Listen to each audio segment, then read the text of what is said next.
Bem, pessoal, vamos trazer na aula de hoje o segundo grupo da isomeria espacial dos chamados estereoisômeros, que é muito cobrado. A isomeria chamada de ótica. Diferentemente da isomeria geométrica, em que a gente precisa dos carbonos insaturados, do carbono sp2, aqui não. O conceito da isomeria ótica já é quimicamente diferente. Por quê? Porque a isomeria ótica, evidenciada pelo primeiro cientista a começar a desvendar, foi justamente Louis Pasteur, é o conceito do que a gente chama de assimetria molecular. É preciso que as moléculas tenham assimetria para que se tenha essa forma de arranjos espaciais ou isoméricos distintos. Precisa ter assimetria. Vamos trabalhar primeiramente com o caso mais comum da assimetria. Qual? Aquela que tem o carbono quiral ou carbono assimétrico. Vale ressaltar que não é uma condição obrigatória para ter essa forma de isomeria o carbono quiral, mas a maior parte dos compostos vão precisar desse carbono quiral. Existem casos muito incomuns, vamos colocar assim, de moléculas que são assimétricas sem a presença dele, é fato. Mas vamos começar a trabalhar com as questões mais cobradas, aquelas que exigem a presença do carbono quiral ou assimétrico. Pasteur, investigando essas moléculas, ele observou que quando a molécula química tem assimetria, mas o que significa dizer assimetria? Se um objeto é simétrico, as partes são iguais, idênticas. Se um objeto é assimétrico, fisicamente falando, os lados passariam a ser diferentes. Uma bola tem, se eu cortar imaginariamente uma bola, uma esfera, é um objeto simétrico, os lados são idênticos. Uma cadeira, escolar ou não, mas uma cadeira, esses lados passariam a ser diferentes, ela passa a ser um objeto que é assimétrico. Pois bem, quando na química existem moléculas, quando você corta imaginariamente por um eixo simétrico e os lados passam a ser diferentes, essas estruturas da química possibilitam formas e compostos um distinto do outro. É isso que Pasteur conseguiu investigar e descobrir. Portanto, para se ter isomeria ótica, eu preciso disso aqui, que tenha assimetria molecular. Cortando essa molécula, os lados passariam a ser diferentes um do outro. E se tiver esse tipo de carbono, o nome já diz muito, um carbono que provoca assimetria, um carbono que dá lados diferentes à molécula, carbono assimétrico chamado de quiral, quiros, mãos. Anatomicamente, a minha mão é assimétrica. A imagem da minha mão esquerda é contrária, se você colocar e projetar diante de um espelho. Nós temos no nosso corpo partes assimétricas. Tem que colocar uma luva da mão direita na mão esquerda, não são sobreponíveis. Então, na química, isso possibilita arranjos quimicamente diferentes com propriedades biológicas distintas uma da outra. E o carbono assimétrico, como investigar? Fácil.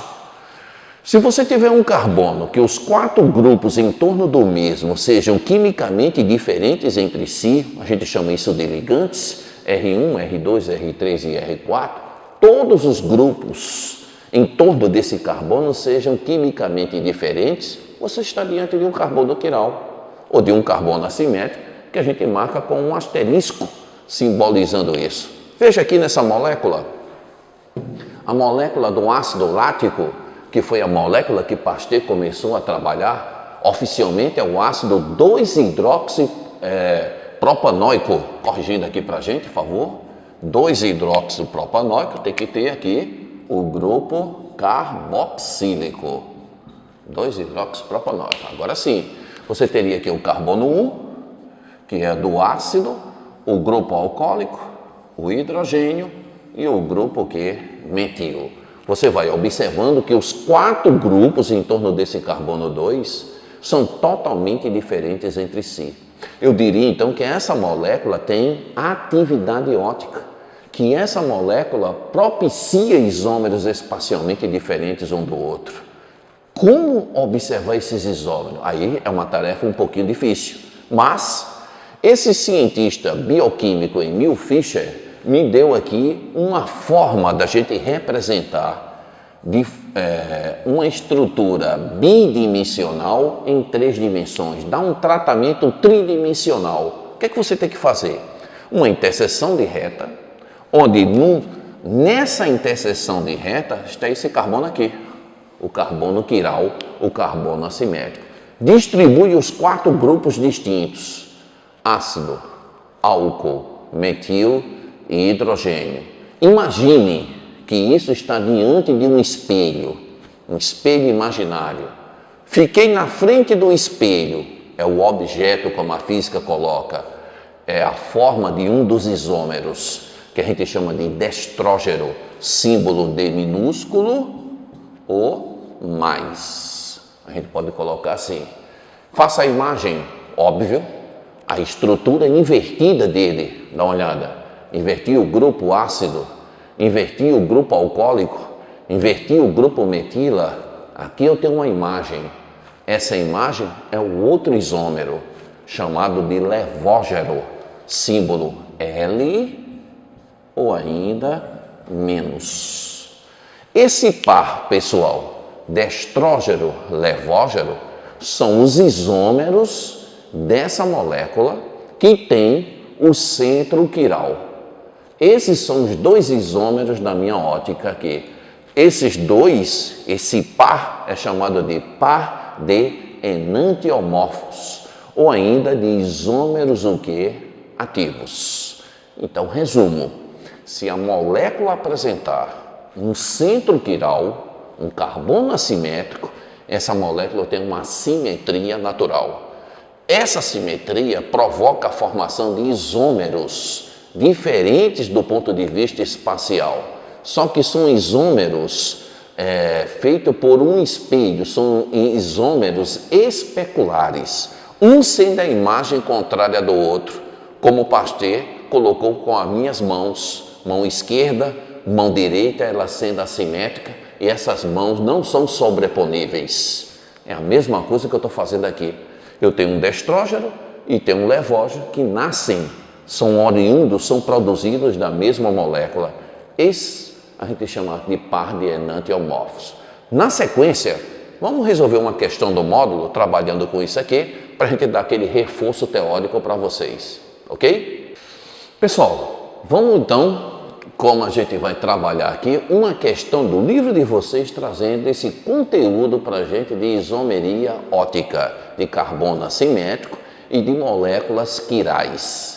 A questão de número 1 é um texto aqui falando para a gente sobre a produção de alguns micro-organismos de aminoácidos. Então, encurtando alguns de acordo com o texto, né? Ele está colocando aqui em setores, em microsistemas aquáticos, algumas algas produzem esses 2 aminoácidos, a metionina e a cisteína. Questão de número 1, ele vai colocar para a gente essas 2 estruturas que representam aminoácido, ou seja, tem ácido carboxílico e tem amina. Ácido carboxílico e tem amina, daí eles são mencionados como aminoácidos. E a respeito desses aminoácidos, ele faz uma série de afirmativas, tais como, na alternativa do item A, ele menciona que essas 2 moléculas que representam aminoácidos são antípodas óticos. Antípoda ótico, a metionina é o antípoda ótico da cisteína. Ele está colocando para a gente que um é isômero do outro. Não, não é. Né? Não teria como ser uma questão falando especificamente de isomeria. Só um detalhezinho já derrubaria, entre outras evidências. A metionina, observe, 1, 2, 3, 4 carbonos. Cisteína, 1, 2, 3. É impossível ser um isômero se você não tem as mesmas quantidades atômicas. Porque no momento que você coloca antípoda ótico, você está dizendo que um é o destrógeno e o outro seria o levógeno. Ou seja, um seria isômero do outro. Com fórmulas diferentes, não é possível. A alternativa do item B, ele coloca que a cisteína é isômero de posição da metionina, mas ele insiste em afirmar que os dois são isômeros. Só é possível ser isômero se tiverem as mesmas proporções de átomos. E aí não tem o mesmo número de carbonos. Fora. A alternativa do item C, ambos possuem carbono assimétrico na estrutura, logo apresentam atividade ótica. Será? Vejamos. Para ter atividade ótica, o que foi que a gente viu na nossa aula? Precisa do centro quiral, do carbono assimétrico, dos 4 grupos sendo diferentes entre si. Metionina, eu tenho nesse carbono 2.